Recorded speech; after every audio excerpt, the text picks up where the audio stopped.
Public Health and Community Safety Committee meeting, the Medford City Council, March 12th, 2024, 6 p.m. Clerk, can you please call the roll? Councilor Callahan. Present. Vice President Collins. Present. Councilor Lemming. Present. Councilor Sang. Present. Chair Lazaro. Present. 5 present, 0 absent. This meeting is called to order. We just have one item on the agenda today. It is paper 23-449, a resolution to draft wildlife feeding ordinance brought by Vice President Kit Collins. So Vice President Collins, take it away. Thank you, Chair Lazaro. I apologize for having to be virtual tonight. Can everybody hear me okay? Now we can. We can now, thank you. Great. Let me know if the volume goes in and out at all. So thank you for having this be our main topic for tonight. I'm hoping that this will be a pretty straightforward discussion. First, I'll offer a brief introduction, and then I can run us through the draft ordinance before us that I'm hoping we can use as a jumping off point. Open it up to, love to hear any comments from my fellow councilors at this preliminary stage, comments from the community, and figure out some next steps that make sense for this community. So the idea for a wildlife feeding ordinance came up based on some outreach from constituents that I got over the course of the year last year, talking about some issues arising from overfeeding of wildlife in some of Medford's denser residential areas. Looking around a little bit more, given the characteristics of some of Medford's denser residential neighborhoods, this is an issue that can cause public health nuisances whenever we have, these areas of the city with homes close together. If there's overfeeding of wildlife, we have permeable borders between our various homes and backyards and porches in the city. So the intent of this is to give the Board of Health and Code Enforcement the ordinance tools that they need in order to issue warnings, tickets, potentially fines, whenever there's an issue arising from overfeeding of wildlife that neighbors cannot resolve amongst themselves. I do want to emphasize that the intent here is, just to empower code enforcement to step in when it's necessary to reduce a nuisance that's in line with other goals of the Board of Health and Code Enforcement, to make sure that residents' enjoyment of the outdoors is enhanced and not limited. So I want to be really clear from the beginning. This is not about saying you can't have a bird feeder. This is about saying if there's feeding going on that's causing too many seagulls or pigeons or raccoons or rats on somebody else's property, that's something that if neighbors can't sort that out amongst themselves, then code enforcement needs to be able to. So this, I have a draft ordinance for us to look at as a jumping off point. This language is based on several other communities' ordinances that have similar goals. The one that this is modeled most closely on is Westford, Mass. So, Chair Lazaro, if it's okay with you, I can run through the draft ordinance. I'd be happy to share my screen, or if you'd like to, I can follow along. Yes, please. You can share your screen. That'd be great. Great. Hang on one second, please.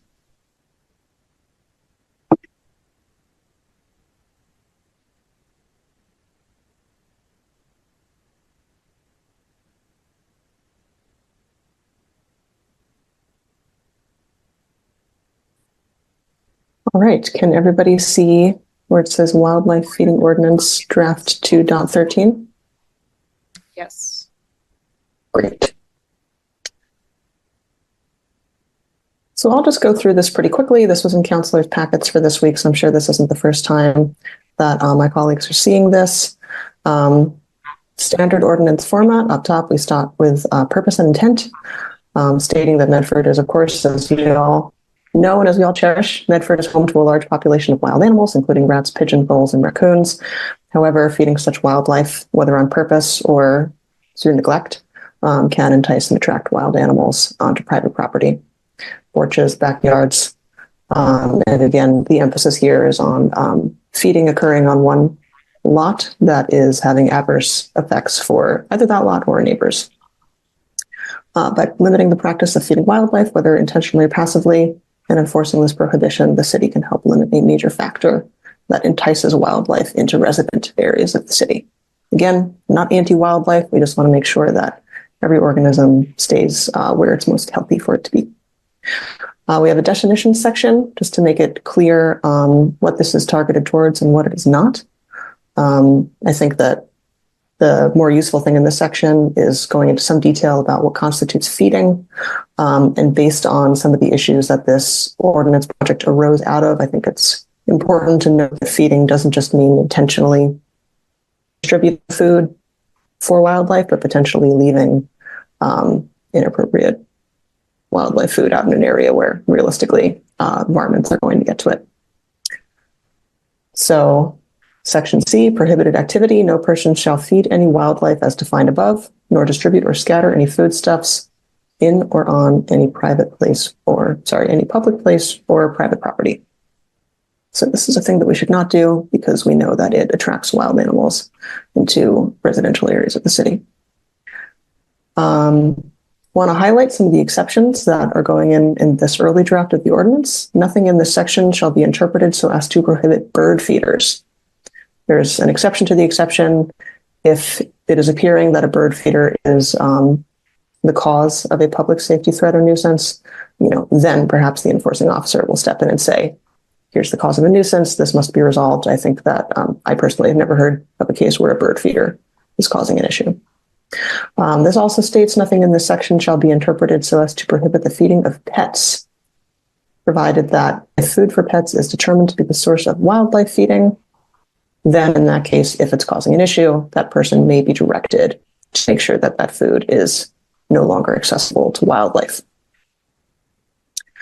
It also states nothing in this section shall be interpreted to prohibit the storage of food products, pet food, or any other material where it's not constituting an attraction to wildlife. And again, if a reasonable usage is resulting in an adverse effect, then in that case, if it's reported, if it's deemed to be an issue, the enforcing officer may say, this isn't necessarily an issue, but in this case, it's causing wildlife to come onto your property or neighbor's property to an extent that is causing harm or might cause harm. And then they might order them to remove it and store it in a more secure way.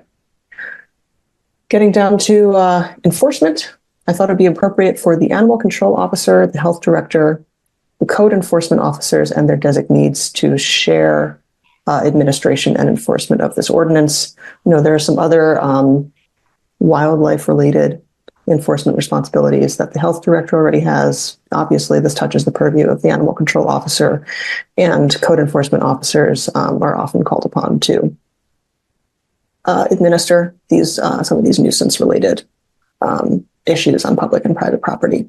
So I'd be curious to hear feedback from city staff on that, but I thought that was an appropriate place to start. And finally, in terms of penalties for noncompliance, it is my hope that again, the goal of this, I think, is not to say, oh, you did something wrong.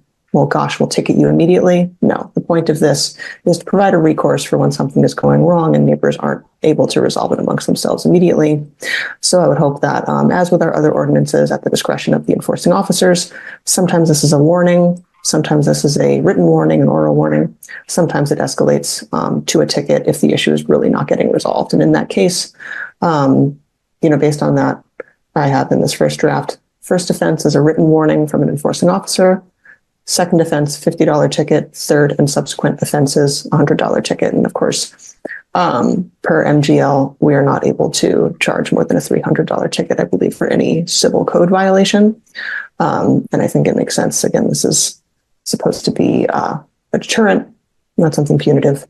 So I thought this could have been eager to hear my fellow counselors' feedback on that part of the ordinance and anything else. I also want to note before I stop talking and let my fellow counselors respond that at our last meeting of the Public Health and Community Safety Committee, I did mention this ordinance, and as a follow-up, the clerk did circulate the ordinance to my fellow counselors and to relevant city staff requesting their feedback by March 15th. That was when I thought that the next meeting of this committee was going to be in April. The council meeting schedule changed since then. So the word has already been put out to relevant city staff to get their comment on that. And we'll be sure to have it by the next time that we meet on this ordinance. Thank you. Thank you, Vice President Collins. I have a couple of thoughts about this. It doesn't mention specifically anything about I imagine there could be the potential that if somebody maybe loses a cat or a dog and might be trying to lure them back, I think we might want to add maybe a sentence or two to the language saying that it's permissible for something in there that includes something about that, like are cats and dogs considered wildlife? And maybe if we can speak to, again, city staff, we absolutely understand, and there's leeway for more time for them to respond to this, but if the animal control officer has any feedback about anything to do with maybe feral cats that we might have in the city. I know there's a practice of trapping feral cats in order to spay and neuter them, which may sort of, depending on how we are defining wildlife, we could probably just add a sentence that would say whether we want to include cats or dogs or not to the list here. We could amend it for that purpose. Just something to consider. I don't know if it's that much of an issue. We also have a nonprofit in Medford called Kitty Connection that does, I'm not sure if they do that work, but they do have like adoptable cats, and I think some of them may have been previously feral, so it might be something to look into. Any other comments from committee members? Yes, Councilor Singh. Thank you, President Lazaro, and thank you, Councilor Collins, for working so hard on this draft and bringing action to an issue that we hear a lot about. I just had two quick notes. The first one being when in the ordinance draft, when it talks about seed debris, it doesn't necessarily talk about how much time has to, or how soon you have to collect the seed debris by. I think that's an opening for a little bit of misunderstanding. It's possible that people could misunderstand it. It's not very clear for code enforcement what that is. I'm not necessarily motioning to amend it right now because there might be a reason why it's written like that. But I was wondering if at the very least the Board of Health could create a standard for how long we expect that seed debris to be cleaned up by. So that was my first note. I think the second note, it was also more about Board of Health policy. Maybe if, since Councilor Collins is already working with city staff on this, it could bring up to the Board of Health. But I was wondering if the Board of Health should consider publishing best practice guidelines for gardens and vegetable community gardens where vegetables are being grown that could attract rodents. I think the reason why I would separate this from the ordinance is it would be difficult to regulate this behavior, but it would be helpful to disseminate best practices, in my opinion. Councilor Callahan. Thank you. On the idea of like having a lost cat or other pet and trying to lure them back, I do think that that is already accounted for in section B, section D, number B, that there's an exemption for feeding of pets, and only if the food intended for pets is determined to be the source of wildlife feeding. So it seems like it's okay to do that already according to this, but only if it is determined to be the source of wildlife feeding. Would then there be some sort of a, they would be required to take some steps to render that food inaccessible to wildlife. So I think that probably already falls under the ordinance as it's my suspicion.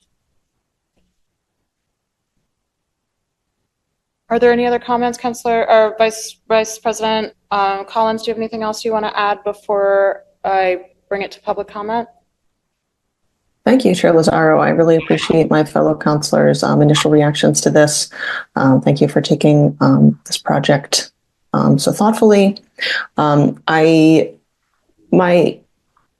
initial reaction to the questions around, and I think it's a really good question, like how does this intersect with efforts to make sure that wildcats are attracted so that they can be spayed and neutered, which is important.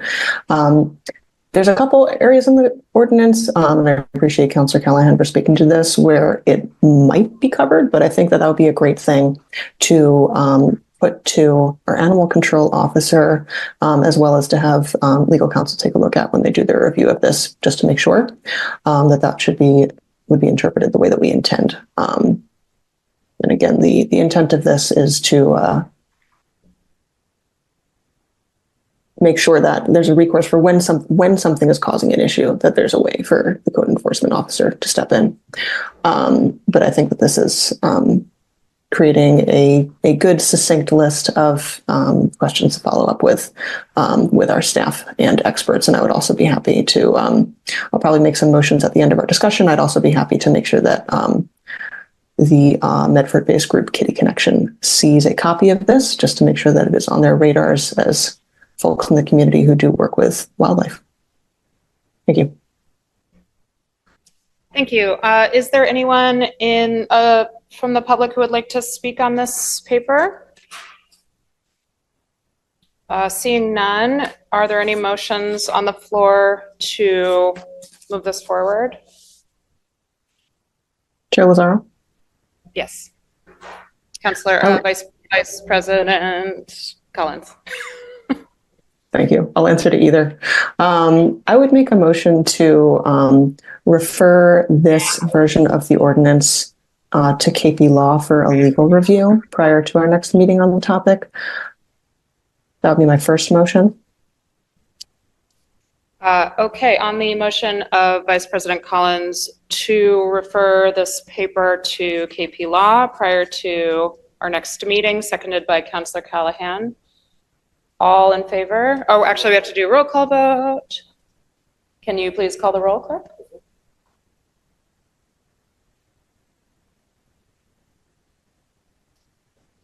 Council Callahan. Yes. Vice President Collins. Yes. Council Lemming. Yes. Council Singh. Chair Lazaro. Yes, 5 in favor, none opposed. The motion passes. And Vice President Collins, do you have another motion? Yes, thank you. I have two more. Second motion would be to have the city clerk recirculate this document to the relevant city staff, along with the questions that came out of this committee discussion, mainly around if this covers putting out food to trap feral cats for spaying and neutering. And then I would also motion to keep this paper in committee. Okay. Okay. On Vice President Collins' motion to circulate the paper. Circulate the paper, recirculate this document, relevant city staff, along with the relevant questions, and then further we will keep the paper in committee. To relevant Yes. city staff with the questions regarding feral cats. Yes. Right. You got it. Whatever You we got do, it. send the committee report around. Send the committee report around to relevant city staff, seconded by Councillor Callahan. Mr. Clerk, can you please call the roll? And also to keep it in, do you have to announce that a second time as well? Yes. To keep it in committee. I'll do that after. No, it's already in there. Keep it in committee. Okay, great. It's already in the motion. In the motion, excellent. Council Callahan. Yes. Vice President Collins. Yes. Council Lemming. Council Singh. Yes. Chair Lazaro. Yes, 5 in favor, none opposed. The motion passes. I believe that's all we have to address today. Do we have a motion to adjourn? Councillor Sang, motions to adjourn, seconded by Councillor Callahan. Mr. Clerk, will you please call the roll?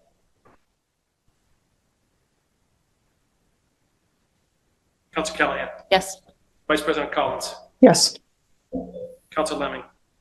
Yes. Council Singh. Chair Lazaro. Yes, 5 in favor, none opposed. The motion passes and the meeting is adjourned. Thank you.